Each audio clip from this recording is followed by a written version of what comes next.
Hello everyone, हम आज आपको सॉल्व कराएंगे यूपी टेट 2013 का हिंदी क्वेश्चन पेपर, जिसमें कि हमारा पहला क्वेश्चन है चिंतामणि किसका निबंध संग्रह है। और चिंतामणि हमने कई बार आपको बता दिया है कि चिंतामणि किसका निबंध संग्रह है, तो आप इसको कमेंट बॉक्स में बताएंगे कि चिंतामणि किसकी निबंध संग्रह है। और बाकी उसके बाद किसकी है, रामचंद्र शुक्ल की। हमने ये बता दिया आपको कि चिंतामणि किसकी निबंध संग्रह है, रामचंद्र शुक्ल की। और रामचंद्र शुक्ल की कौन कौन सी है, चिंतामणि में दो, चिंतामणि भाग 1 भाग 2 और विचार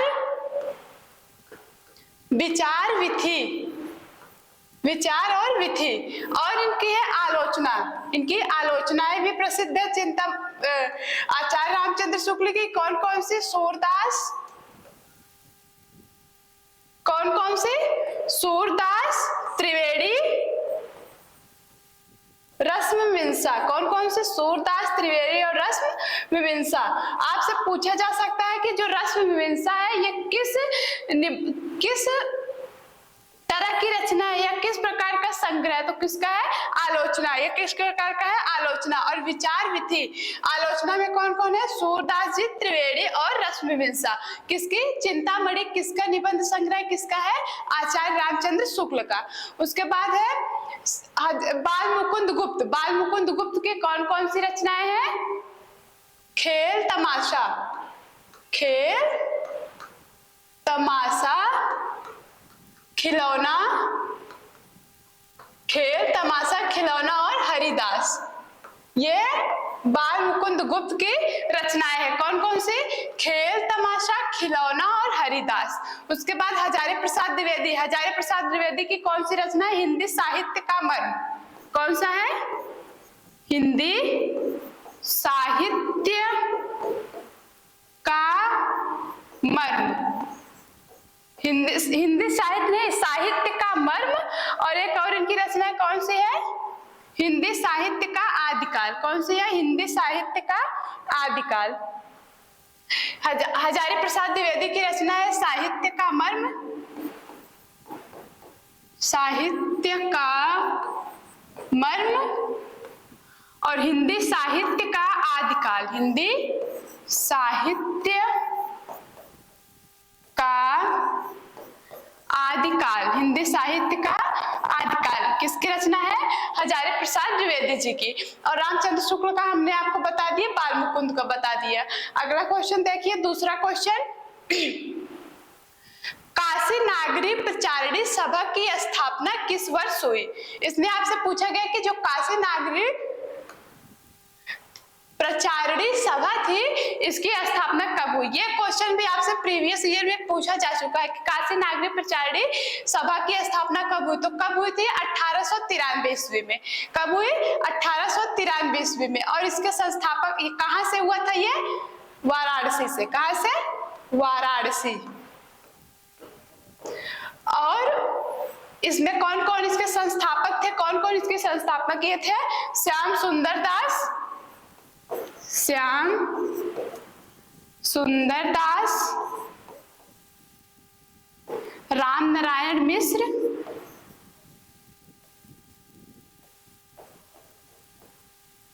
श्याम सुंदर दास, राम नारायण मिश्र और शिव कुमार सिंह, शिव प्रसाद सिंह के कुमार सिंह थे।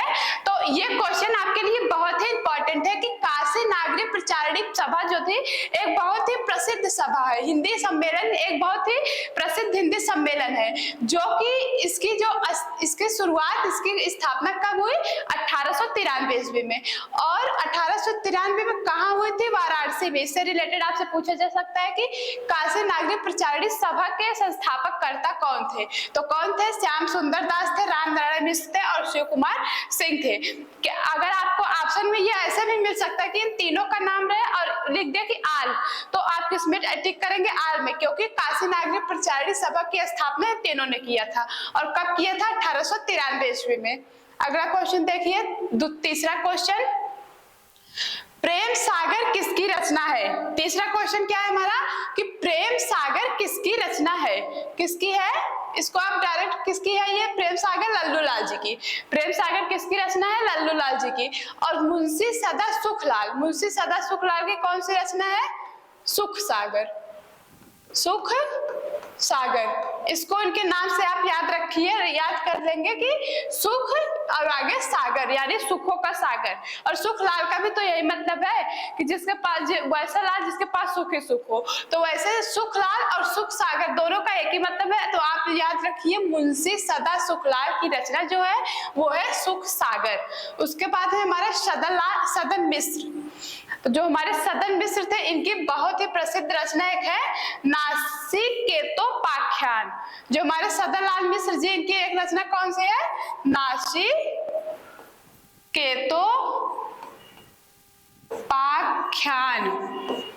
नासिकेतोपाख्यान किसकी रचना है? सदन मिश्र की। और राम प्रसाद चिरंजीवी जो थे इनकी रचना है योग विशिष्ट, हिंदी योग विशिष्ट, हिंदी योग विशिष्ट। किसकी रचना है? राम प्रसाद चिरंजीवी की। और लल्लू लाल जी की रचना क्या है? प्रेम सागर। और सदन मिश्र की जो रचना है वो कौन सा? नासिकेतोपाख्यान। और ये जो है सदा सुखलाल, इनका मैं आपको बता दिए कौन? सुख सागर। सुखलाल से आप क्या याद करेंगे? सुख सागर। अगला क्वेश्चन देखिए, हमारा जो चौथा क्वेश्चन है कि व्युत्पत्ति के आधार पर संज्ञा के कितने भेद होते हैं? तो व्युत्पत्ति के आधार यानी उत्पत्ति के आधार पर संज्ञा के कितने भेद होते हैं? तो कितने होते हैं? 5। कौन कौन से? व्यक्तिवाचक, जातिवाचक, समूहवाचक और द्रव्यवाचक। कौन कौन से होते हैं? 5। व्यक्तिवाचक, जातिवाचक, भाववाचक, समूहवाचक और द्रव्यवाचक। तो व्युत्पत्ति यानी उत्पत्ति के आधार पर संज्ञा के कितने भेद होते हैं? 5। ये तो सबको पता है, हम लोग कक्षा 1, 2, 3, 4, 5, 6 से ही पढ़ते आ रहे हैं कि संज्ञा के 5 होते हैं। अगला क्वेश्चन, तो इसमें कुछ आपको नहीं समझना है, कितने होते हैं? 5। अगला देखिए 5वां क्वेश्चन, हिंदी के शब्दों का लिंग निर्धारण किसके आधार पर होता है? लिंग निर्धारण का मतलब कि आप कैसे समझेंगे, कोई आपको वाक्य दिया है तो आप उसमें कैसे समझेंगे कि ये कैसा वाक्य, मतलब ये किसको इंडिकेट कर रहा है, मेल को फीमेल को। तो यही है हमारा लिंग निर्धारण। तो यही पूछा गया कि हिंदी के शब्दों यानी हिंदी का वाक्य जो आप करते हैं उसमें आपको कैसे पता चलेगा कि जो दिया गया पार्टिकुलर वाक्य है या किसके लिए प्रयुक्त हो रहा है। तो प्रत्यय में आप का भी प्रत्यय होता है, तो ये प्रत्यय नहीं होता, प्रत्यय ऐसे ही कैंसिल है। फिर आता है संज्ञा। तो संज्ञा से किसी एक पार्टिकुलर निश्चित, जैसे नाम, कोई विशेष स्थान, कोई विशेष जगह, वो हमारी संज्ञा होती है। और सर्वनाम, तो सर्वनाम में आप यही कंफ्यूजन आपको सर्वनाम में, सर्वनाम से आप कंफ्यूज नहीं होगा। हम आपको समझा रहे, जैसे तुम, मैं, वह, हम लोग, हम सब, हम लोग, ऐसे है कि तुम, मैं, वह, हम लोग, हम सब, जितने भी सर्वनाम होते हैं तो उसमें आपको सर्वनाम से तुम कहने से आपको ये बोध नहीं होगा कि ये फीमेल की बात कर रहा है कि मेल की बात कर रहा है। अगर मैं कहूं तो मैं से भी ये बोध आपको नहीं होगा। वह, हम, आप सर्वनाम जो भी कहेंगे उससे आपको नहीं समझ में आएगा कि ये वाक्य जो दिया गया हमारा वाक्य है ये मेल के लिए है कि फीमेल के लिए। लेकिन अगर इसी के आगे आप क्रिया जोड़ेंगे, जब आप क्रिया जोड़ेंगे तब आपको कंफर्म होगा कि ये जो वाक्य आपको दिया गया है ये किसके लिए प्रयुक्त हो रहा है। जैसे तुम, देखिए जैसे मैं बस तुमको लेती हूँ, अगर तुम है तो तुम क्या है, हमारा सर्वनाम। इससे आप नहीं बता सकते, कोई बता सकता है कि जैसे मान लीजिए यहाँ तुम हमने लिख दिया तुम, अब तुम से आप बता सकते हैं कि ये मेल के लिए कि फीमेल के लिए, नहीं बता सकते। इससे क्या आप तुम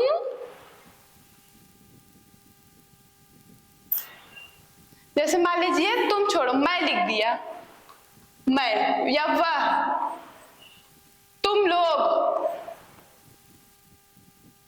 ऐसे हो गया, ठीक। तो अब आपको जैसे मैं है तो मैं से आप नहीं बता सकते ये बात किसके लिए हो रही है। तो मैं, अगर यहाँ पे आगे जोड़िए मैं जाता हूं, मैं जाता हूँ। जाना हमारा क्या है, क्रिया है। तो क्रिया के जोड़ने के बाद ही यह बात कंफर्म हुआ कि ये जो पार्टिकुलर वाक्य बोला जा रहा है ये वाक्य मेल के लिए यूज हो रहा है। किसके लिए, मेल के लिए।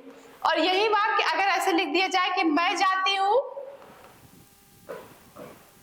मैं जाती हूँ, ये किसके लिए है, फीमेल के लिए। तो मैं जो है ये दोनों जगह तो सेम ही है, लेकिन क्रिया जो हमारी है ये हमको बताता है कि ये किसके लिए बात हो रही है। वैसे वह जाता है, वह जाती है, तुम लोग जाते हो, तुम लोग जाती हो। तो जाना मतलब जो हमारी क्रिया है वो क्रिया ही निर्धारित करती है कि दिया गया वाक्य किसके लिए प्रयोग है, यानी लिंग निर्धारण किसके द्वारा होता है, हमारा क्रिया के द्वारा होता है। तो इसका सही ऑप्शन दूसरा ऑप्शन सही है, क्या, क्रिया। अगला क्वेश्चन देखिए 6वां, कारक के कितने भेद होते हैं। कारक के कितने भेद होते हैं, कितने भेद होते हैं, 8। कारक के कितने भेद होते हैं, 8। लेकिन कहीं कहीं आपको लास्ट वाला जो 8वां कारक होता है संबोधन वाचक। कौन सा, संबोधन वाचक। कहीं कहीं ये वाला कारक नहीं इंक्लूड करते, संबोधन वाचक कारक इंक्लूड नहीं करते हैं। तो उस प्रकार कितना हो जाएगा हमारा 7। अगर आपको ऑप्शन में 7, 9, 10 या 3 दे दिया जाए तो आप किस पे टिक करेंगे, 7 पे। अगर 8 दिया है तो आप 8 पे टिक करेंगे। तो कारक के कितने भेद होते हैं, 8। अगला क्वेश्चन देखिए 7वां, घ का उच्चारण स्थान कौन सा है। बहुत दिन बाद हम लोग पेपर सॉल्व किए थे, तो 2022, 22, 20 और 18, 19 में बस उच्चारण स्थान से पूछा गया, उसके बाद सीधा 13 में पूछा गया है। तो देखिए घ का उच्चारण स्थान कौन सा होता है। तो हमने आपको बताया था घ कौन से वर्ग में आता है, क वर्ग में। कौन से वर्ग में आता है, क वर्ग में। क वर्ग में ही तो आता है क, ख, ग, घ। तो जो हमारा घ है इसका उच्चारण स्थान आपको समझ में आ गया, क्या होता है, कंठ। क्या होता है, कंठ। घ का उच्चारण स्थान क्या होता है, कंठ। उसके बाद इसके अलावा भी क वर्ग में जितने वर्ड आते हैं अंगा को छोड़ के, यानी क, ख, ग, घ और आ, ये हमारे वर्ग कंठ से बोले जाने वाले वर्ड हैं। उसके बाद आता है मूर्धा। मूर्धा से कौन कौन से वर्ड बोले जाते हैं, ट वर्ग। कौन से, ट वर्ग, यानी ट, ठ, ड, ढ, अड़। उसके बाद आता है तालु।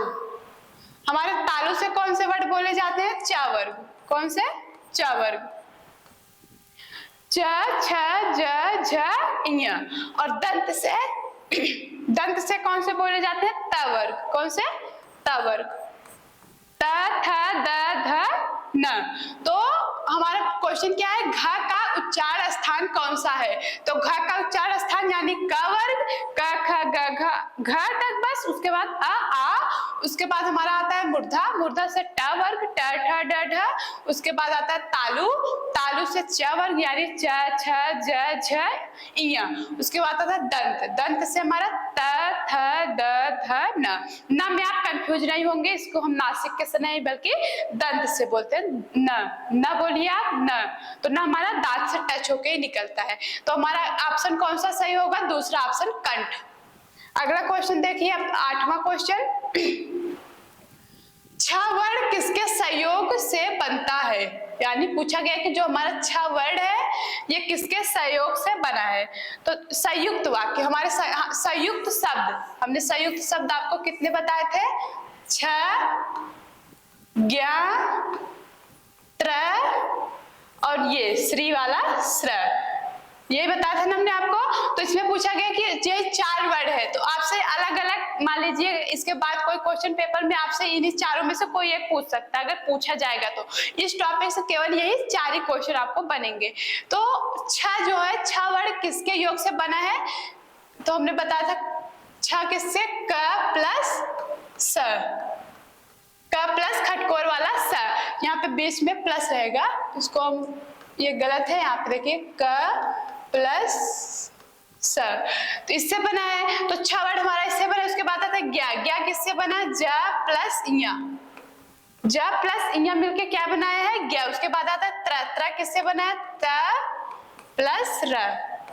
उसके बाद आता है स्र। स्र किससे बना है, छ वर्ड किसके योग से बनता है। तो हमने आपको कौन से 4 संयुक्त वर्ड बताए थे, छ, ज्ञ, त्र, स्र। आपके क्वेश्चन पेपर में जैसे इस बार 6 पूछा है तो अगली बार 11 भी पूछ सकता है, 13 भी पूछ सकता है। तो इस प्रकार से इससे रिलेटेड आपको यही 4 क्वेश्चन मिलेंगे। तो हमारा जो 6 है ये किससे मिलकर बना है? का प्लस स से, का प्लस खटकोर वाले स से, ज्ञ जो है ज प्लस इया से, और त्र जो है ता प्लस र से, और स्र जो है बड़े वाले स प्लस र से, बड़े वाले स प्लस र से। तो इस चारों वर्ड को आप एकदम याद करिए और इसका किससे मिलके बना है ये भी याद कर लीजिए। अब क्वेश्चन देखिए, जो हमारा 6 है वर्ड किसके योग से बना है? तो किसके योग से बना है? क और खटकोर वाले स से। तुम्हारा पहला ऑप्शन सही होगा। अगला क्वेश्चन देखिए, 9वां क्वेश्चन, शुद्ध वर्तनीय का चयन कीजिए, यानी ऐसा वर्ड जो इसमें से शुद्ध हो। तो कौन सा शुद्ध वर्ड है? अस्पृश्यता, ये नहीं होता अस्पृश्य, ये वाला वर्ड सही है, अस्पृश्यता। तो अगला क्वेश्चन देखिए, इसमें शुद्ध वर्तनी में हमने कई बार आपको बताया कि शुद्ध वर्तनी ऐसे हैं जितना आप प्रैक्टिस करेंगे जितना ज्यादा उतने आप इसको हल कर पाएंगे, सही कर पाएंगे। इसमें आपको कोई कुछ समझा नहीं सकता, क्योंकि शुद्ध वर्तनी को आप जितना ज्यादा देखेंगे। ऐसे ही आपसे पूछा गया और किसका पूछा गया था? आशीर्वाद, आशीर्वाद और एक पूछा गया था। तो ऐसे आप अस्पृश्यता भी शुद्ध वर्तनी के चयन में ये वाला वर्ड सही है। अगला क्वेश्चन, 10वां क्वेश्चन, कवि का स्त्रीलिंग है। ये भी बहुत ही फेमस क्वेश्चन है। जब हम लोग बचपन में छोटे थे तो ये क्वेश्चन कोई आता था थोड़ा सेंसियर, हमसे यही पूछता था कि कवि का स्त्रीलिंग क्या होता है। वो छोटे बचपन का क्वेश्चन देखिए आज आपसे पूछा गया किसमें? यूपी टेट के पेपर में, कि कवि का स्त्रीलिंग क्या होता है। तो क्या होता है? कवित्री, कवित्री, कवित्री, कवियत्री, ये सही। क्या?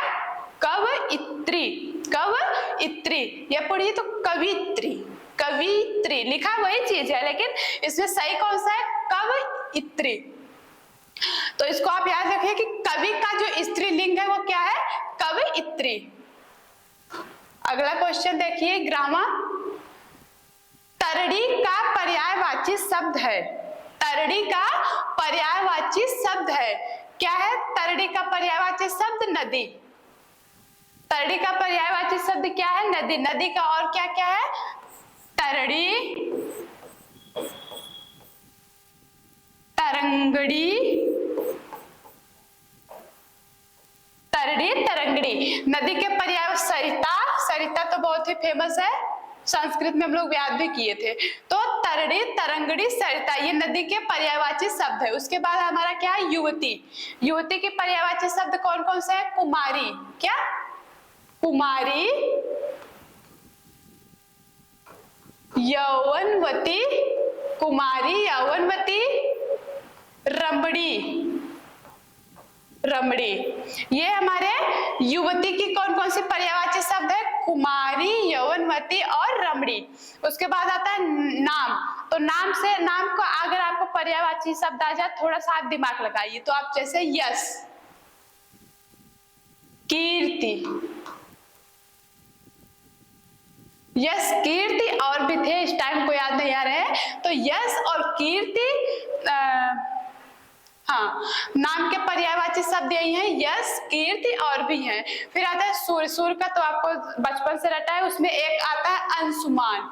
इसको आप इष्टा याद कर लीजिए। क्या? अंशुमान। अंशुमान जो है ये सूर्य का पर्यायवाची शब्द है। और आपको कौन कौन सा? रवि, भानु, भास्कर, दिवाकर, प्रभाकर, बचपन से रटा है सूर्य का। और नाम का यश, कीर्ति, और हम बता देंगे आपको। फिर आता है युवती, युवती का कुमारी, यौवनवती, रमणी। और आता है नदी, नदी का तरड़ी, तरंगड़ी, सरिता। अगला क्वेश्चन देखिए, 12वां क्वेश्चन, मीन का पर्यायवाची शब्द है। क्या पूछा है? मीन, मीन का पर्यायवाची शब्द है। मीन एक राशि भी होती है, राशि जैसे शेष राशि। तो मीन को आप राशि से रिलेट कीजिए तो मीन माने मछली, मीन माने मछली। अगर आप कभी राशि वाशि में इंटरेस्ट लिए होंगे, मतलब ऐसे बचपन में सब, मतलब जन्म लेने के बाद सब पूछते रहे कि ये किस राशि का बच्चा है। तो मीन जो एक राशि भी होती है, तो इसको आप मीन राशि में कौन आता है? मछली। कौन? मछली। तो अब आप देखिए यहाँ पे मीन का पर्यायवाची शब्द यानी मत्स्य। मत्स्य के और कौन कौन से हैं? झख, झस, जल जीवन, मछली, ये हमारे मत्स्य के पर्यायवाची शब्द है। झक है, झस है, जल जीवन मछली। और है मकर, सफरी, मकर और सफरी। मछली का अगर मीन मतलब मछली, मीन, मत्स्य, झक, झस, जल जीवन, मछली, मकर, सफरी, ये हमारे मत्स्य के पर्यायवाची शब्द है। तो हमारा क्वेश्चन क्या है, मीन का पर्यायवाची शब्द है। तो मीन का पर्यायवाची शब्द क्या है, मत्स्य। अगला क्वेश्चन देखिए, 13वां क्वेश्चन, दिए हुए शब्दों में भिन्न अर्थ वाला शब्द है, यानी आपको बताना है कि इसमें से भिन्न अर्थ वाले शब्द कौन कौन से हैं। तो आत्मजा मतलब पुत्री होता है, कन्या मतलब भी पुत्री होता है, नंदिनी मतलब भी पुत्री होता है। तो हमारा बचा क्या, भार्या। भार्या का मतलब क्या होता है, पत्नी। क्या होता है, पत्नी। तो पुत्री और पत्नी में डिफरेंस है। तो दिए हुए शब्दों में भिन्न अर्थ वाला शब्द हमारा कौन सा है, ये भार्या। भार्या मतलब पत्नी। बाकी आत्मजा, नंदिनी, कन्या, इन तीनों का मतलब क्या होता है, पुत्री। इन तीनों का मतलब पुत्री और भार्या मतलब पत्नी। तो इस प्रकार से दिए हुए शब्दों में भिन्न शब्द कौन सा है, हमारा भार्या। अगला क्वेश्चन 14वां देखिए, अनुपम का पर्यायवाची शब्द है। इसमें हमारा पूछा गया कि जो अनुपम है इसका पर्यायवाची शब्द कौन है। अनुपम का मतलब बहुत ही अद्भुत, अद्वितीय, अप्रतिम, ये सब जो वर्ड है, बिजोड़, बिजोड़ यानी जिसका कोई जोड़ ना हो, ये सब जो हमारे शब्द है ये अनुपम के पर्यायवाची शब्द है।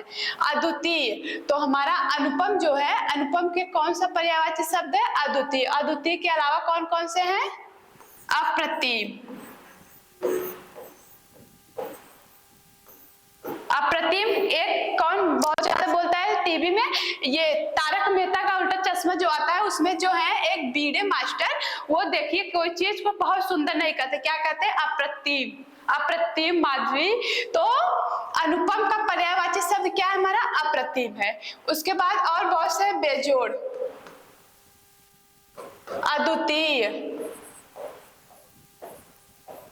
बेमिसाल, ऐसे मतलब जिसका कोई जोड़ ना हो, जो बहुत ही अद्भुत हो, अद्भुत।